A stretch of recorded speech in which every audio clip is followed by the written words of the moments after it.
First article kind of sets the stage for everything else that we're going to be talking about. This one is called How the Supreme Court Went from Cementing Abortion Rights in Roe v. Wade to Drafting Their Demise. This is from CNBC by Kevin Bruninger. And this kind of goes into the whole history of Roe v. Wade and other court cases that are related to this, how we even got here. And I know Cynthia had a lot to cover on this. There's a lot of legal things here that I'm excited to hear your takes on. Indeed, indeed.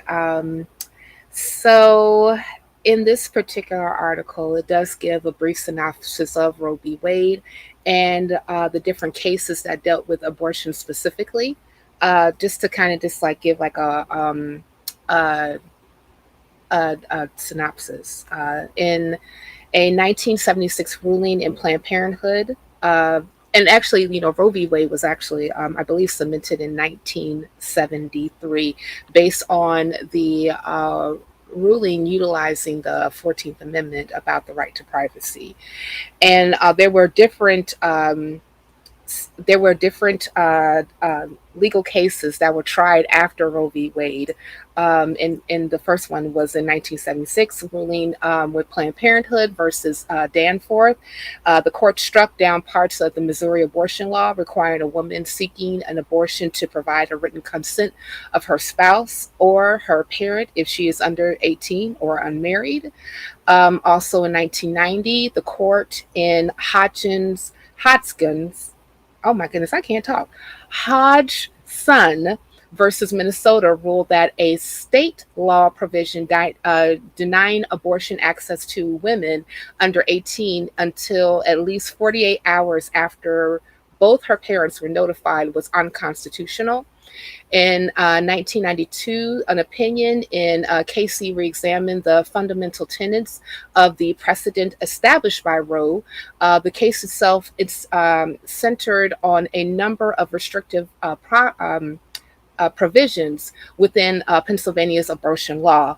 Among them were requirements that doctors explain potential negative consequences to women seeking abortions, known as informed consent, and that those women notified their husbands before getting the procedure, with some exceptions.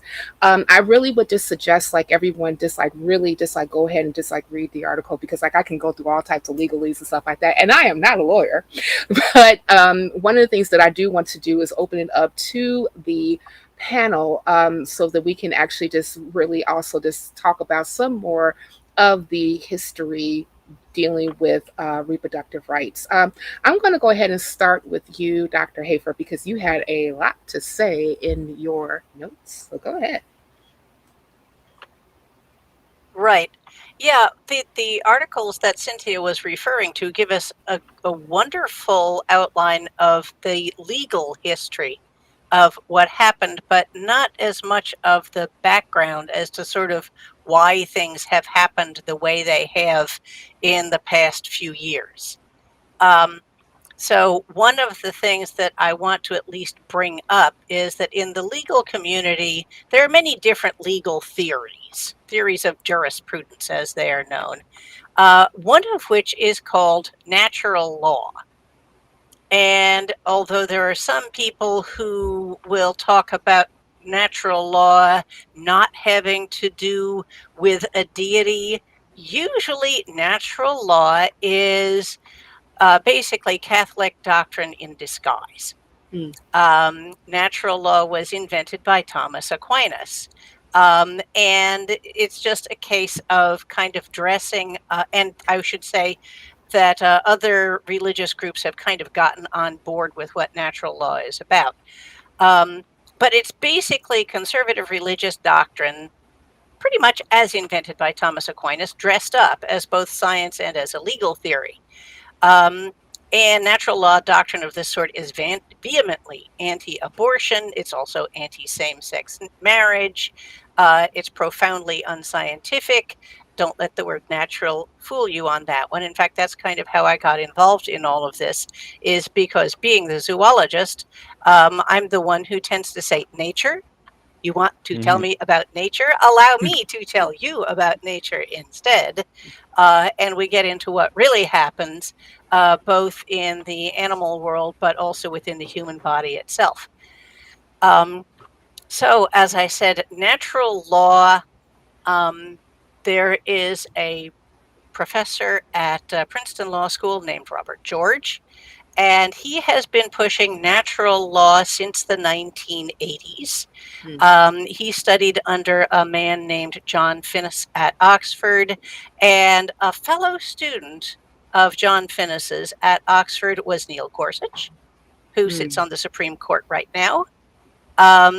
And so he thinks natural law is just great. And Dr. George has a great deal of influence in Washington. And he's been pushing this, but more to the point, giving it that sort of nice, secular seeming framing that you need to push religious doctrine around in our supposedly secular democracy. And as I said, Robert George is very good at kind of putting a nice, clean, shiny coat of paint over a religious doctrine. So that is one of the ways that we have gotten here, is because there's been a lot of background work trying to make this pass the smell test, basically. And at the same time, we've had the Republican Party that has been campaigning against abortion since at least the Reagan era. They've elected candidates based on this, and over the past 40 years, it's been effective. So, and I will also just say that one of the ways we got here, and this is going to tee things up for the other guests as well, is unfortunately, I think one of the mistakes that was made by the abortion rights side of things is that for various reasons, the abortion rights movement settled on one and only one argument in favor of abortion rights, the one that was really going to be pushed in court. And that was the argument that a woman has the right to choose what happens with her own body, which is a great argument, don't get me wrong, but it leaves a lot on the table. It means that all the non-scientific nonsense that you hear about, and here I'm queuing up my medical friends, heartbeat laws and unborn persons and things like that, those have gone unargued about, unopposed, in the court documents. And this is just leaving out reality and letting reality about what's actually going on in gestation and so on, that's just being left completely out of this argument. And that is one of the ways that I think we have lost the framing argument. I'll put it that way. Oh, definitely. This is something that I've had countless debates with people about, especially, like, I hear people say, well, we use abortion in this colloquial sense. And like, okay, fine. But we are making medical arguments here. When you are asking to intervene within somebody else's healthcare, you are stepping into medical science. We have very specific definitions for what an abortion is within medicine. Especially, I like to cite the American College of Obstetrics and Gynecology. But an abortion does not relate at all to the state of the gestation or the fetus. It's relating to the state of the pregnancy. And so we get the straw man argument of people saying, well, I'm not in favor of, terminating a fetus, ending the life of a fetus, but that was never the issue. And so we're missing each other in that. Yeah, totally. I mean, it's a little bit funny for me because for those who don't know, I'm a Canadian and I'm a physician, non-lawyer. It's hard for me to comment on the politics of the whole situation. But SDB is totally right. When we think about abortions in the medical sense, we're thinking about the state of the pregnancy, right? And typically, what you abort is not a fetus per se. What you abort is a pregnancy, and that can take several forms. And in Canada, we're very fortunate to be the only nation with zero criminal restrictions on abortions. It's there was a law in 1969 that legalized abortion only in cases where there was a threat to the woman's life and health, or the pregnant person's life and health. That was overturned, and the Supreme Court of Canada decided that the Canadian Charter of Rights and Freedoms guarantees a right to life, liberty, and security of the person, which, for all intents and purposes, secured the right of a woman to, or again, a pregnant person, to receive an abortion of the pregnancy. And, one of the places where I trained, where I went to medical school, was a notorious place in Canada where people would go for late-term abortions. And what that often looked like was the induction of labor, right? The premature induction of labor, which, and it's all directed towards the goal of no longer being pregnant. So if you have, if you're really early in the pregnancy, you do perhaps a medical abortion, using your, abortifacient pills, and it causes the abortion to, or causes the products of conception to be expelled. And sometimes that's done in a procedural fashion. And at the far end, in late-term abortions, you're basically just inducing birth. And the, the fetus, the baby, whatever you want to call it, once it's out, if it's viable, then the medical team takes care of it. And the person who gave birth is free to abdicate responsibility, put them up for adoption or not. But the focus is always on whether or not whether or not the pregnancy is continuing. It's never about the products of conception, the fetus, the infant, whatever. It's always centered on the pregnant person. It's interesting because I know that I've been having these conversations as of late on different platforms, and there is always this misconception concerning what is considered an actual human being when a person is pregnant versus not. The difference between an embryo versus a fetus, or even how, let's just say, Abrahamic religions would define life. And normally it's after it basically left the mother's womb. Life is at first breath. Even if we look at Genesis, the first chapter of Genesis, and the second chapter of Genesis, when God saw that Adam was lonely and decided to put him to sleep and take a rib or a side of him and then breathe life into said thing. and then Adam ended up calling it or woman, right?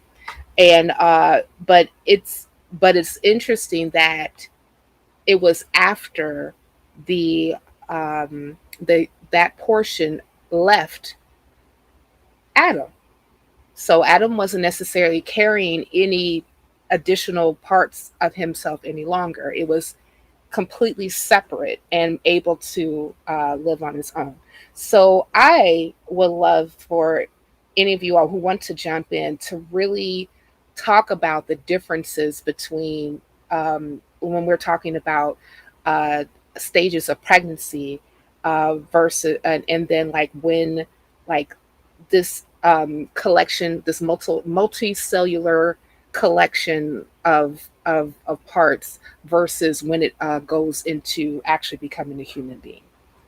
Whoever wants to take it. It's a bit tricky, right? Because the law is all about, the law doesn't apply to humans or life per se, right? Usually the law applies to a thing called a person, right? Air quotes person, which is a legally defined entity. It's not a scientific definition, right? And the law can define a person as sort of whatever. So I think in some cases, corporations can be considered persons, right. For example, which from a scientific perspective, is nonsense. So it makes the fact that abortion laws are not scientifically founded or medically founded makes the whole thing very confusing and sort of like arbitrary seeming to me. With respect to your question, Cynthia, and I'd love to get Dr. Hafer's opinions on this. I think that the designation of when the fetus is alive, air quotes, is sort of meaningless. Like, I don't think it really matters at all. I would say that, like,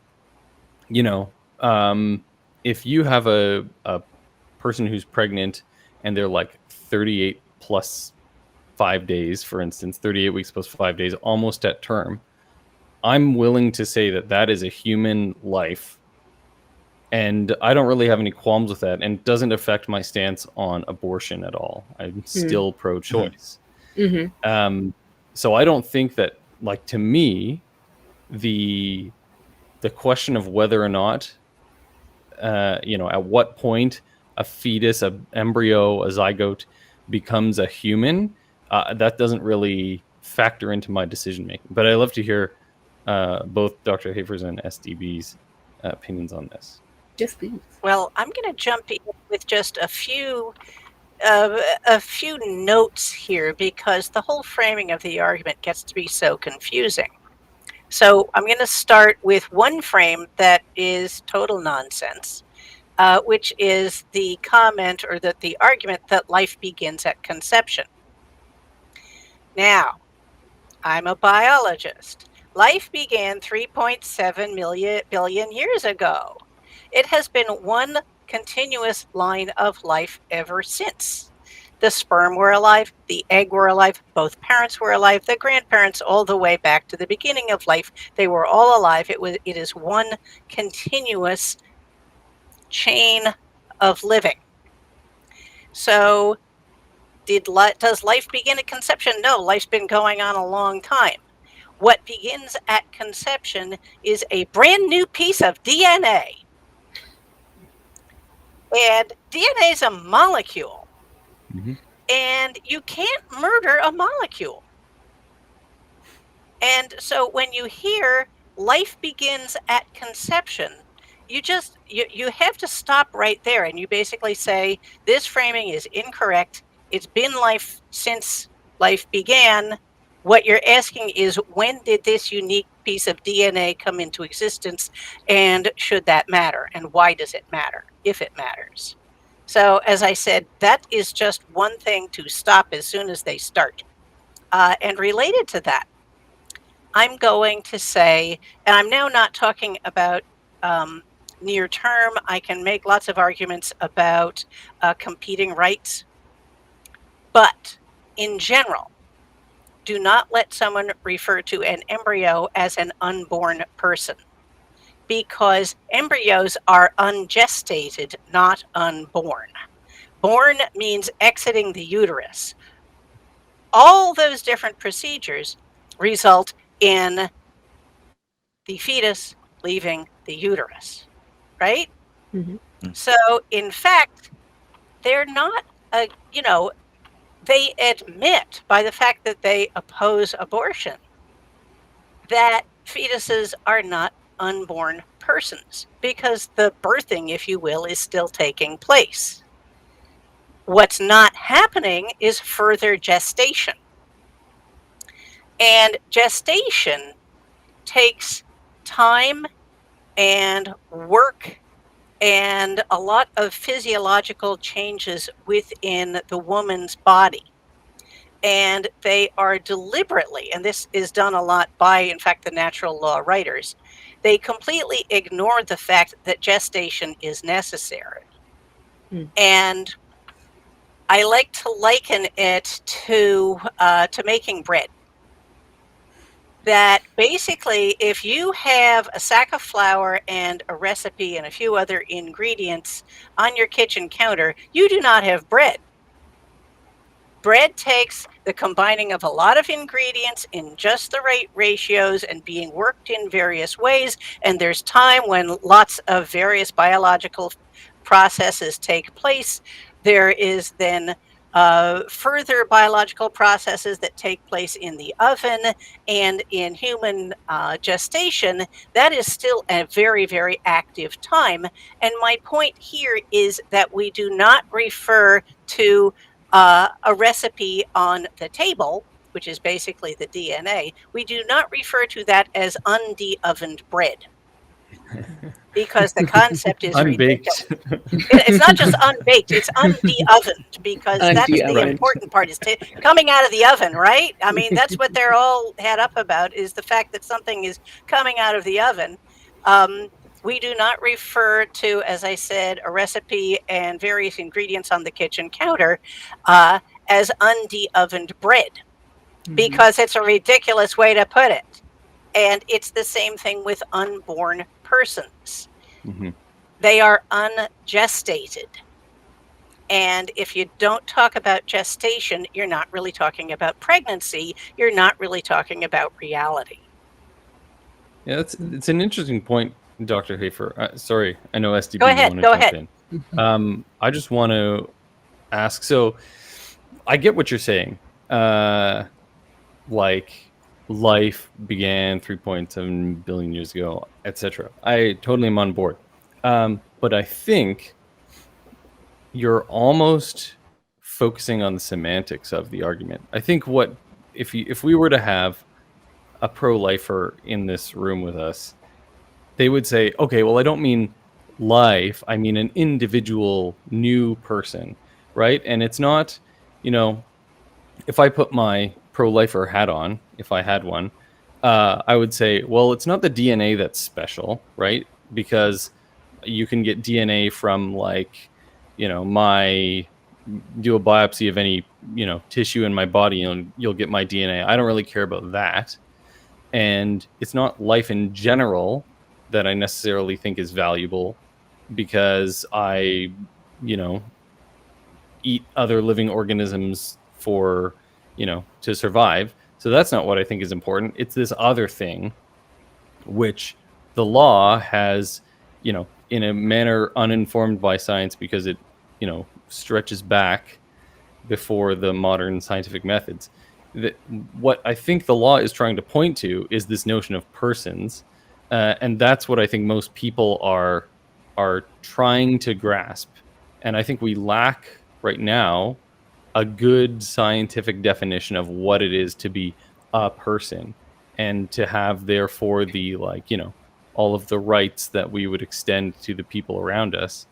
And I think that that's where the conversation has to go scientifically, but it's hard because then you're almost approaching the is-ought gap, right? It's like, well, we have all these scientific facts, but how do we turn that into sort of a societal moral judgment on who should be extended what rights, and what even who means, right? Because that's kind of the discussion, is when does one piece of life with maybe these different properties like DNA, when does it become a separate, independent thing with its own, its own rights and things like that? Well, what do you think? Do you think that we're missing something scientifically to grasp what people generally mean when they talk about a person? Well, I think you have actually just, framed things beautifully, because that's my point. The language that is being used by the anti-abortion movement is deliberately deceiving. It's not when does life begin. I don't think anybody's arguing that it isn't alive. The question is it a person, and are there competing rights? And, getting back to the Supreme Court case where they are, or the Supreme Court leaked decision, where they are talking about abortion cases from far, far back in legal history. One of the things that I like to point out is that cases from before, I'm going to say the 1970s, regarding women versus anything, whether it's a fetus or anything else, are from a time when women were not recognized as having full human rights in the United States. Mm-hmm. It wasn't until the 1970s, I think it was, that women could even have a credit card in their own name. Right. And you go further back, and there were ever fewer. The further back you go, there are ever fewer rights that men have that women did not. And so, if you are going in those older cases, what you were doing is you were comparing the rights of the gestating embryo, which were dubious, but maybe you could talk about them, particularly since they might be a man's property, versus the dubious rights of the woman. And when women were married, they very often were considered to more or less disappear legally, because the husband and wife became one unit led by the husband. So, any case older than about, say, 1970, you are comparing the kind of not terribly existent human rights of a woman versus the perhaps existent, as they were seen at the time, rights of the gestating embryo. And so you get a very lopsided balancing of rights under those circumstances. Whereas now that women are finally recognized as being people, it's a very different conversation, and should be a very different conversation. So referring to older legal decisions, I think, is kind of ridiculous, because, as I said, if we're going to talk about balancing rights, we have to talk about them in our current context. Mm-hmm. Yeah, And so I'm sorry. I was just going to say, Ben, I would like for you to go ahead and just wrap up this particular segment with your thoughts, and then we're going to move on to the next one. But go ahead. yeah, so kind of this is going back to addressing Cynthia's question a little bit, as well as kind of tying this in. But I think we are seeing a lot of shifting the goalposts, especially from the legal side. People at first saying, well, we care about viability, so we're going to make it 24 weeks. And then people are moving earlier and earlier, saying, no, well, but viability, we're going to call it 20 weeks now. We're going to call it adding in heartbeat bills 6 weeks. And so you have this moving of what defines viability, which isn't even a great way to approach it, because when we're talking about viability, we're just talking about the likelihood of survival if the gestation were to be removed from the uterus. And that has changed over time, seeing that with the current technology and the neonatal care that we have, sure, as you approach 34 weeks, you're much more likely to survive. But before the modern era, 34 weeks might not have been as viable. So it's all probabilities and likelihoods and not a set definition. But at the same time, we need to make sure that when we're talking about this, that we're not letting people shift the goalpost so much to where they can just assign viability to wherever they want. Yeah, it's a totally technological definition, right? Like you were alluding to, Ben. We could, in 5 years, someone could invent some machine that keeps, preemies alive for months, starting at 6 weeks, for instance, right? And then they're like, oh, they're viable. Well, theoretically viable is not the same, right? And doesn't have any biological definition. And furthermore, if it were viable outside the body, why not just put it there? If that's what people, if that's what the anti-abortion movement really wants, why are they opposed to abortion then? It could be gestated that far and then put into an incubator. Right. Right. And just before we just move on, I just want to give a quick bit of history concerning even how the religious right actually ended up picking up abortion as I would just say a political dog whistle. And I know, Dr. Hafer, you alluded to it specifically with Ronald Reagan and his run for office back in 1980. And I remember that. I do. I remember that. And how basically he ran on overturning Roe v. Wade. And it was kind of interesting that when the decision came down from the court that Roe v. Wade was a thing, and right to privacy, and now you can't overrule abortion. Uh, in actuality, the religious right did not have an issue with that. Matter of fact, in 1971, the Southern Baptist Convention, which is the largest uh, Protestant denomination in the United States, passed a resolution calling to legalize abortion. And when the Roe decision was handed down, some evangelicals actually applauded the ruling as marking an appropriate distinction between personal morality and public policy. However, about 14 years later, claimed that opposition to abortion, when the catalyst for political activism, Jerry Falwell, did not preach his first anti abortion sermon until February of 1978, more than 5 years after Roe. And why did he do that? I'll tell you why. Because Falwell had an academy. He had, like, I believe it's called Liberty University, if I'm not mistaken, where they were sued back in the late 1960s because they did not allow other minorities, specifically Black people, to actually become students at the university. And and they were actually denied their tax exemption rights, or tax exemption status rather, by the IRS in attempts to actually force integration.